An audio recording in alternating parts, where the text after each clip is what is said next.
వార్తల్లా ఈరోజైతే మస్తు గరం గరం వార్తలు ఉన్నాయి. అన్నీ చెప్పుకుందాంలే కానీ ముందుగా మనం ఆ చెట్లు స్టార్ట్ చేసేద్దాం. చాట్ పాట్ ముచ్చట్లు.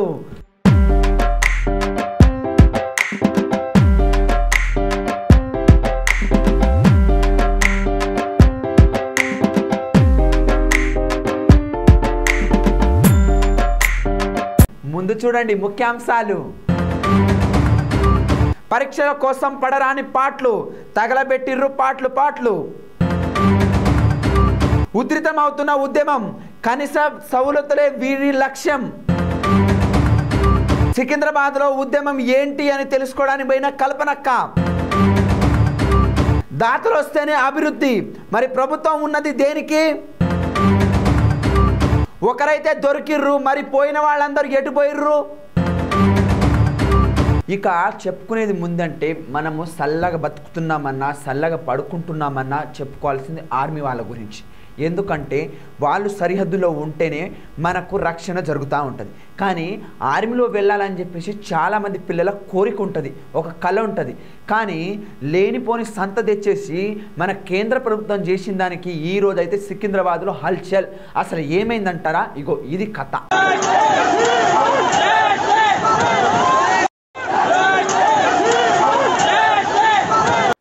ఇక సికింద్రాబాద్ రైల్వే స్టేషన్ వద్ద ఇవాళ పొద్దుగాల నుంచి తీవ్ర ఉద్రిక్తత పరిస్థితి నెలకొన్నది. కేంద్ర ప్రభుత్వం ప్రకటించిన అగ్నిపథ్ను అయితే రద్దు చేసి పరీక్షలు మళ్ళీ ఎట్టబెట్టిరు అట్టబెట్టాలి యథావిధిగా అని చెప్పేసి పోరగాళ్ళు ఇవాళ అద్దాలన్నీ బలగొట్టిరు, రాళ్ళు రువ్విరు, ప్లాట్ఫామ్ పైన వస్తువులన్నీ పడబోసి నిప్పంటించి 3 రైళ్లకు పైన నిప్పంటించారంట నిరసనకారులు.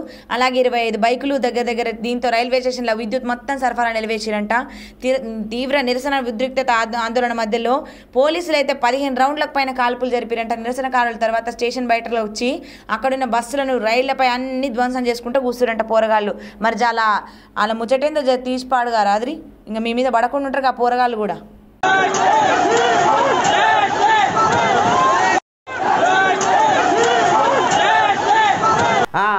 ఇక త్రిబుల్ ఐటీ పిల్లల గోస అయితే నాన్న గోసరు. అమ్మ నాన్నని రానియట్లేదు, ఏ పెద్ద సార్ వచ్చినా రానియట్లేదు. కానీ పోరగాళ్ళు అయితే వర్షం వచ్చినా ఏమొచ్చినా ఎండగొట్టినా తగ్గుతనే లేదు. అయితే వాళ్ళ కథ ఏందని చెప్పేసి బండి సంజయ్ సార్ పోయిండు, కానీ లోపలికి రానియలే. పోరాలు కూడా తగ్గేదేలే అంటున్నారు. అసలు ఏంది కథ మరొకసారి చూడండి. ఈడ చూస్తేనేమో ఇది ఇంకో కొట్లాట పాడుపడ్డది. బాసర ట్రిపుల్ ఐటీ విద్యార్థుల కష్టాలు తెలుసుకునేందుకు నేను బయలుదేరుతున్నా అని ఒక్క ట్రిపుల్ ఐటీ నిర్వహణకు కూడా కేసీఆర్కి సాధ్యం కావట్లేదని, ఇంకా ట్రిపుల్ ఐటీ ఇంకెట్ట మంజూరు చేస్తాడు ఇంకొచ్చేటి కూడా అని, సిల్లీ ముఖ్యమంత్రికి సమస్యలు సిల్లీగా కనిపిస్తున్నాయని బీజేపీ రాష్ట్ర అధ్యక్షుడు మన బండి సంజయ్ అన్న అయితే ఒక రేంజ్లోనే చెప్పిండంట. సమస్యలు సిల్లీ అయితే ఎందుకు పరిష్కారం అయితే లేదని చెప్పి టీఆర్ఎస్ బీఆర్ఎస్గా మార్చడానికైతే ఉన్నావు, కానీ మరి ఈ అయితే ఎందుకు చేస్తలేమని చెప్పి కాంగ్రెస్ పార్టీ నేతలు కూడా ఆస్తులని ధ్వంసం చేయడం మానుకొని ఆలస్యంగానైనా సమస్యలు గుర్తించి ఇవన్నీ చేస్తున్నారని చెప్పి అయితే మరి బండి సంజయ్ వ్యాఖ్యానించింది. ఇవాళనైతే ఏం భయపడదు ఈ ముఖ్యమంత్రి తాట చెప్పడం కూడా భయపడడం లేదు. తెలంగాణ అయిపోయింది, ఇంకేం కదా దుకాణం బంద్ మర్చిపోయారు. కాబట్టి రాష్ట్ర ముఖ్యమంత్రి స్పందించాలి. ఈ సిల్లి వేషాలు మాను, ఆ సమస్యలు పరిష్కరించు. వాళ్ళకి గొంతమ్మ కోరికలు కొడతలేరు. వాళ్ళు ఉన్న సమస్యలు పరిష్కరించే అవకాశం నీ చేతిలో ఉంది. కాబట్టి దయచేసి నువ్వు వెంటనే పరిష్కరించు. నువ్వు ఈ విధంగా వివరిస్తే ఇక నెక్స్ట్ ఇన్స్టిట్యూషన్స్ ఆవిక్కడికి ఎవరు కూడా రానిగా ఈయన కూడా భయపడతారు. ఎవరైనా కూడా విద్యార్థులు కూడా ఇక్కడ ఏది ఇక్కడ ఉన్నదనే ఈ ముఖ్యమంత్రి ఏం చేస్తలేడు, వేరే రాష్ట్రంలో చదువుకున్న పరిస్థితి తెలంగాణ రాష్ట్రంలో వచ్చే ప్రమాదం ఉంది. కాబట్టి స్పందించాల్సిగా బీజేపీ డిమాండ్ చేస్తా ఉన్నారు. ఇప్పుడు ఈరోజు రేవంత్ రెడ్డి కూడా ఎవరైనా అవ్వచ్చు, ప్రజాస్వామ్య దేశం. ఇప్పుడు ఎవరైనా స్పందిస్తే ఎవరైనా అవ్వచ్చు. ఆలస్యంగా కాంగ్రెస్ పట్టాలు ప్రజల ఆస్తులను తలబెట్టుడు బంద్ చేసి, బస్సులు తలబెట్టుడు బంద్ చేసి, స్కూటీలు కాలబెట్టుడు బంద్ చేసి, రాజ్భవన్ మీద రాలేసుడు బంద్ చేసి, రైళ్ల మీద రాలేసుడు బంద్ చేసి ఆలస్యంగా ఇలా బాసర విద్యార్థుల సమస్యలు గుర్తు చేసుకుని ధన్యవాదాలు. ఇప్పుడు అరెస్ట్ చేస్తూ ఉంటారు భారతీయ జనతా పార్టీని తెలంగాణ రాష్ట్రంలో ఆందోళన చేసేటువంటి పరిస్థితి లేదు. భారతీయ జనతా పార్టీ ముఖ్యమంత్రికి తెల్లారేస్తే బీజేపీ గుర్తొస్తుంది, రాత్రి అంటే బీజేపీ కార్యకర్తలు ఆందోళన గుర్తొస్తాయి. మరి బీజేపీ కార్యకర్తలు నాయకులు ఏడికైనా ముందస్తు అరెస్ట్ చేస్తారు, గృహ నిర్బంధం చేస్తారు, అరెస్ట్ చేస్తారు. కాంగ్రెస్ పార్టీలు కానీ ఇతర పార్టీలు ఏమైనా చేసుకోవచ్చు, కలిసి చేసుకోవచ్చు. వాళ్ళందరూ కూడా వాళ్ళ పోలీస్ ప్రొటెక్షన్ ఇస్తారు. మీడియా గుర్తించి దాన్ని వ్యతిరేకించే ప్రయత్నం చేస్తే అప్పుడు కొంచెం లాఠీచార్జ్ చేసినట్టు అడ్డుకునే ప్రయత్నం చేసినట్టు నటిస్తారు. ఇది తెలంగాణ రాష్ట్రంలో ముఖ్యమంత్రి అయినా బీజేపీ కార్యకర్తలు అరెస్ట్ చేస్తారు. మంత్రులు పోయినా బీజేపీ కార్యకర్తలు అరెస్ట్ చేస్తారు, ముందస్తు అరెస్ట్. ఎమ్మెల్యేలు పోయినా లాస్ట్కు ముందస్తు అరెస్ట్ చేస్తారు. ఇది తెలంగాణ రాష్ట్రంలో కలగకుండా రాజ్యాంగం.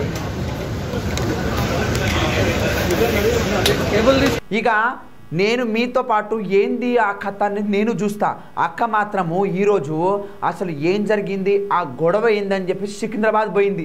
సరే అక్క, ఏం జరుగుతుంది? సికింద్రాబాద్ అల్లర్ల నేపథ్యంలో ఇప్పుడు రైల్వే స్టేషన్ పరిధిలో ఉన్నాం. విద్యార్థుల ఆందోళన తరుణంలో జరిగిన ఈ సంఘటనలో కార్యకర్తలు భారీగా చేరుకున్నారు ఇక్కడికి. విద్యార్థుల ఆందోళన జరిగాయి. ఇక్కడ జరిగిన సీన్ అయితే ఉందో, రైళ్లకు అద్దాలు పూర్తిగా ధ్వంసం చేశారు, రైళ్లను తగలబెట్టి ఇప్పటికీ స్టిల్ జరుగుతూనే ఉంది. పోలీసులు భారీగా మోహరించి పోలీసులందరినీ అరెస్ట్ చేసి అల్లర్లనంతా చెదరగొట్టేశారు. స్టిల్ ఇప్పటికీ మాత్రం జరుగుతూనే ఉంది. అక్కడ విజువల్స్ ఒకసారి చూద్దాం.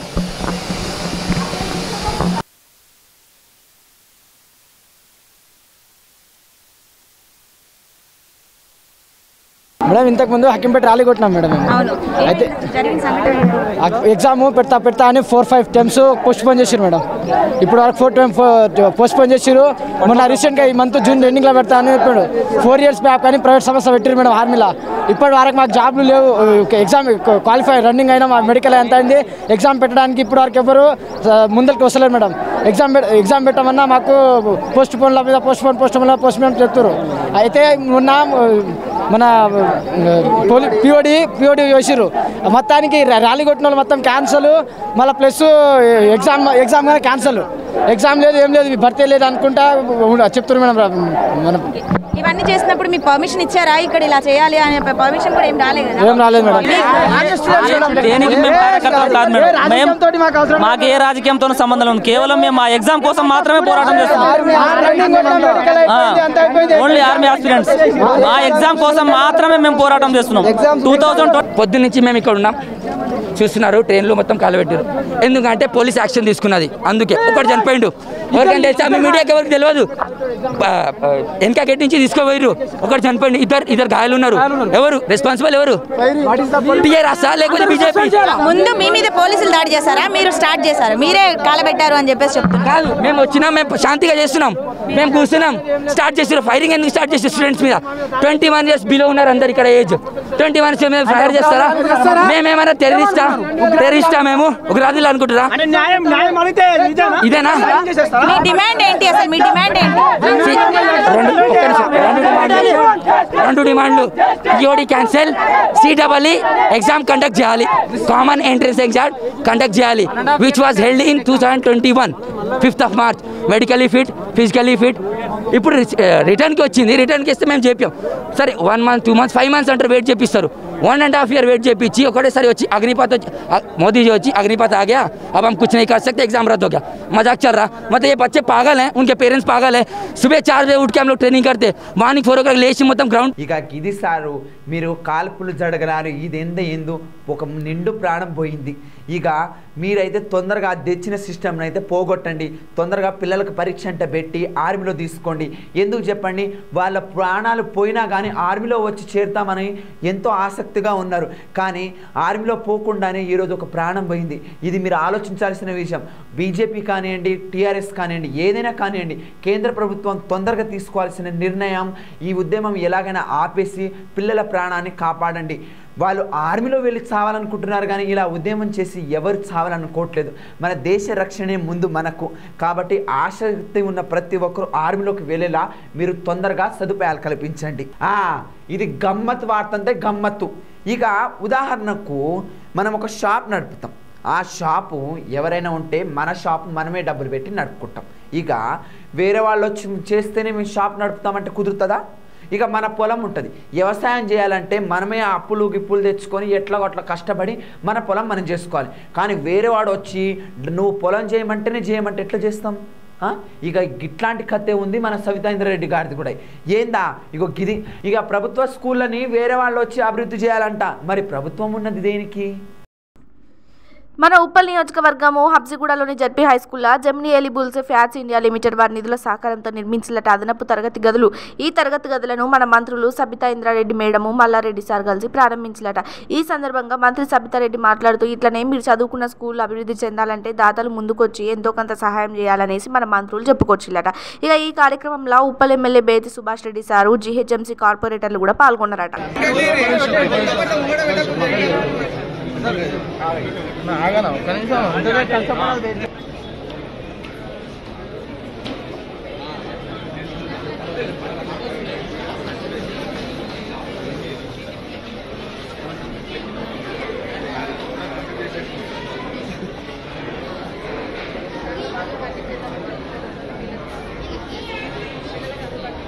తోటి మా సీఎం కేసీఆర్ గారు పెద్ద ఎత్తున ఈ డబ్బు కేటాయించినందుకు ఆయనకు కూడా ధన్యవాదాలు.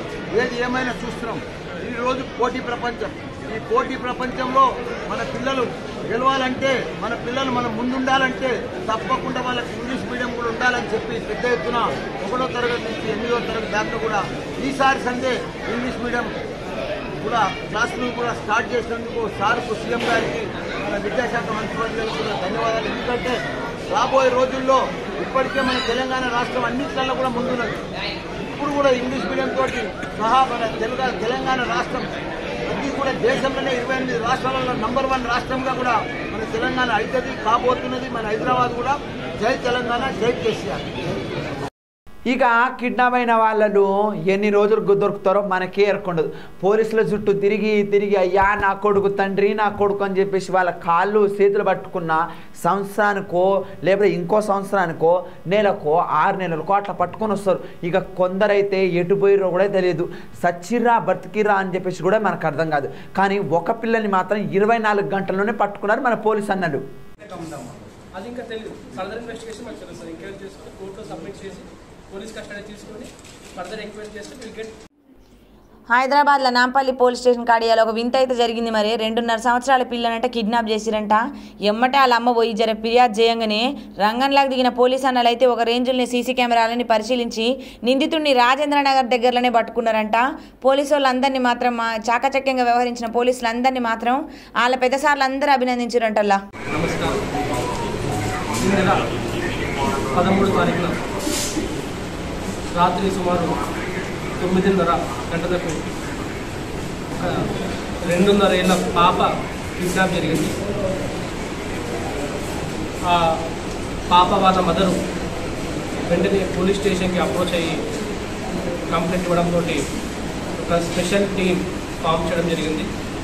ఆ special team led by MSV Kishore, AI, SI Ramesh, PC Ravinder, PC Venkatesh. ఈ 4 ఆఫీసర్స్ కూడా వితిన్ 24 అవర్స్లో నాంపల్లి స్టేషన్ లిమిట్స్లో ఉన్న అన్ని సీసీ కెమెరాలు, గత 3 నెలల సీసీ కెమెరాలు కూడా అబ్జర్వ్ చేయడం జరిగింది. అందులో సస్పిషియస్ పర్సన్స్ కానీ మూమెంట్ కానీ మొత్తం ట్రాక్ డౌన్ చేసి ఎవరైతే అన్ఐడెంటిఫైడ్ అన్నోన్ పర్సన్ ఎవరైతే ఆ పాపను మదర్ కస్టడీలోంచి తీసుకొని వెళ్ళిపోవడం, మొత్తం point to point every CC camera track చేసుకుంటూ వెళ్ళి 24 అవర్స్ లోపు ఆ పాపని రాజేంద్రనగర్ లిమిట్స్లో ఒక ఈ అక్యూజ్ దగ్గర ట్రేస్ అవుట్ చేసి ఆ పాపని రెస్క్యూ చేయడం జరిగింది. ఆ అక్యూజ్డ్ షేక్ అస్గర్, వయసు 33, ఇతని వృత్తి డైలీ లేబర్. ఇతను చిన్న పాపను, ఈ పాపను కిడ్నాప్ చేసి అమ్మి డబ్బులు సంపాదించుకునే ఉపాయంతో ఈ పాపను తీసుకెళ్ళడం జరిగింది. ఇతనికి ప్రీవియస్ క్రైమ్ హిస్టరీ ఏం లేదు. బట్ ఇతను ఈసారి తీసుకెళ్తే అతని కస్టడీలో మనం పాపను రెస్క్యూ చేయడం జరిగింది.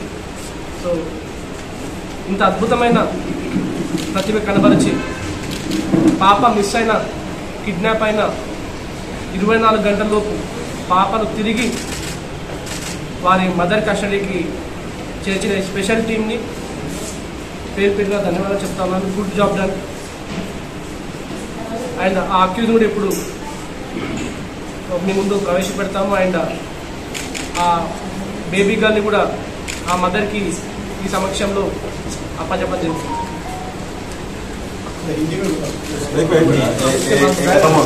ఇక ఎక్కడ చూసినా కనబడేది ముందు ప్లాస్టిక్. ఇక విశాఖపట్నంలో మొన్నటి నుండి గిదే వార్తలు చెప్తూనే వచ్చిన ఇక ప్లాస్టిక్ రహిత విశాఖపట్నం చేయాలని చెప్పేసి టెంపర్లో ఉన్నారు సార్లు. ఇక సురు చేయండి మీరు. ఇక మనకు తెలియదు ఏముందుల్లా ప్లాస్టిక్ వాడకం ఎంత భయంకరమైందో. కానీ ప్లాస్టిక్ రహిత నగరంగా విశాఖను తీర్చిదిద్దడంలో జీవీఎంసీ అధికారులు నిజంగానే రోజు రోజుకి పురోగతి సాధిస్తున్నారట. ప్లాస్టిక్ తగ్గకాన్ని ఖచ్చితంగా ప్లాస్టిక్ వాడకాన్ని తగ్గిస్తున్నారట. దీనికి అవగాహన కార్యక్రమాలు మరింత విస్తృతం చేస్తున్నారట జీవీఎంసీ కమిషనర్ లక్ష్మీషా. ప్రతి దుకాణంలో ప్లాస్టిక్ నిషేధించినట్లు ఎవరైనా ప్లాస్టిక్ వాడతాం తమ దృష్టికి వస్తే ఖచ్చితంగా ఫైన్ వేసి పడేస్తున్నారట. మరి ఇట్లా ఉండాలి, మన దగ్గరికి ఈ ముచ్చట ఎక్కడ చేరుతుందో, మనం ఇప్పుడు ప్లాస్టిక్ వినియోగాన్ని పక్కన పెట్టి క్లాత్ బ్యాగ్లను ఎప్పుడు ఉపయోగిస్తామో ఇక మనం కూడా చూడాలి. ఇదేనా వీళ్ళు కూడా క్రెడిట్ వాళ్ళు కూడా వాళ్ళ లెవెల్లో వాళ్ళకి 10,000 5,000 ఏదో వాళ్ళు కూడా డిస్ట్రిబ్యూట్ చేస్తున్నారంట. సో ఇలాగ ఆ కంపెనీ వాళ్ళు, ఆ ఏజెన్సీ వాళ్ళు, ఎన్జిఓస్ వాళ్ళు ఎవరు చేసుకుంటారు.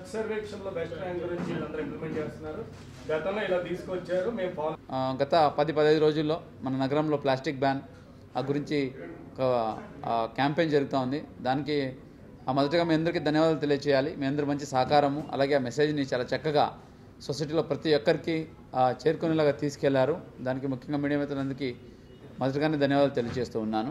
సో పబ్లిక్ నుంచి కూడా చూస్తే అది రైతు బజార్ కావచ్చు, మార్కెటింగ్ ఏరియాస్ కావచ్చు, అలాగే బీచ్ ఏరియా కావచ్చు, ఆర్ హౌస్ హోల్డ్ లెవెల్లో కావచ్చు, ప్రతి ఒక్కరు ఈ మెసేజ్ అందింది. సో దీనికోసం మనం అందరూ కృషి చేయాలనే ఒక మెసేజ్ అయితే ప్రతి ఒక్కరికి రీచ్ అయ్యింది. సో ఇది లాస్ట్ 15 డేస్లో చేసిన మీ కృషి, ప్రతి ఒక్కరి కృషి వల్ల వైజాగైట్స్ అందరికీ ఒక మెసేజ్ అయితే వెళ్ళింది.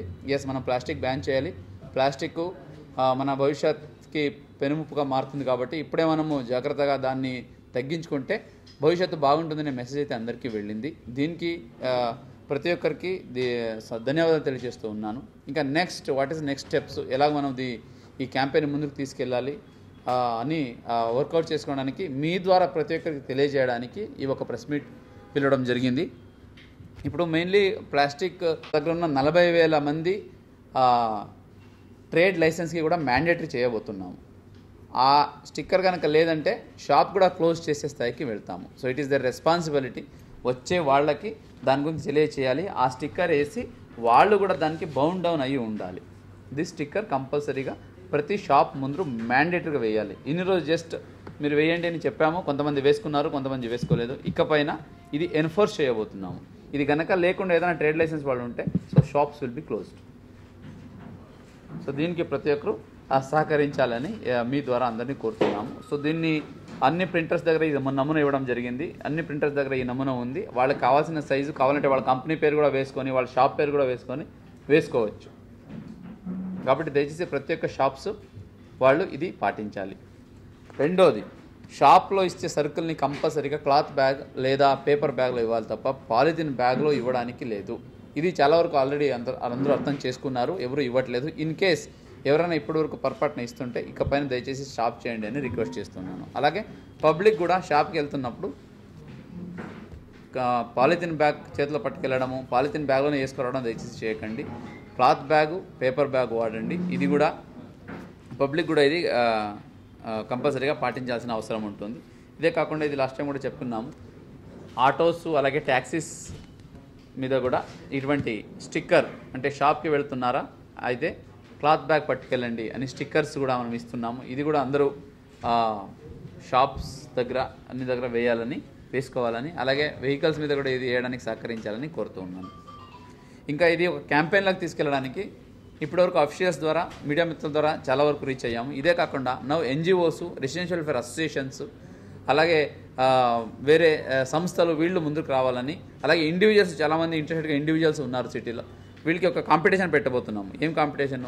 IEC competition. అంటే సాంగ్స్, స్కిట్స్, స్ట్రీట్ ప్లేసు, ఈ ప్లాస్టిక్ బ్యాన్ గురించి ఎవరైనా ఆసక్తి కలిగిన వాళ్ళు ఉంటే సో దాని గురించి మంచి సాంగ్ రాసి లేదా మంచి కాన్సెప్ట్ రాసి పంపిస్తే దాన్ని ఒక కాంపిటీషన్లాగా చేయబోతున్నాము. సో ఈ కాంపిటీషన్లో ఎవరైతే బెస్ట్ కాన్సెప్ట్ ఇస్తారో, బెస్ట్ సాంగ్ దానికోసం రాస్తారో, సో బెస్ట్ స్ట్రీట్ ప్లే దీనికోసం రాస్తారో వాళ్ళని ఫస్ట్, సెకండ్, థర్డ్ ప్రైజ్ కూడా ఇవ్వబోతున్నాము. ఇది కూడా ఈరోజు మీ ద్వారా ఈ కాంపిటీషన్ని లాంచ్ అయిందని చెప్పడానికే.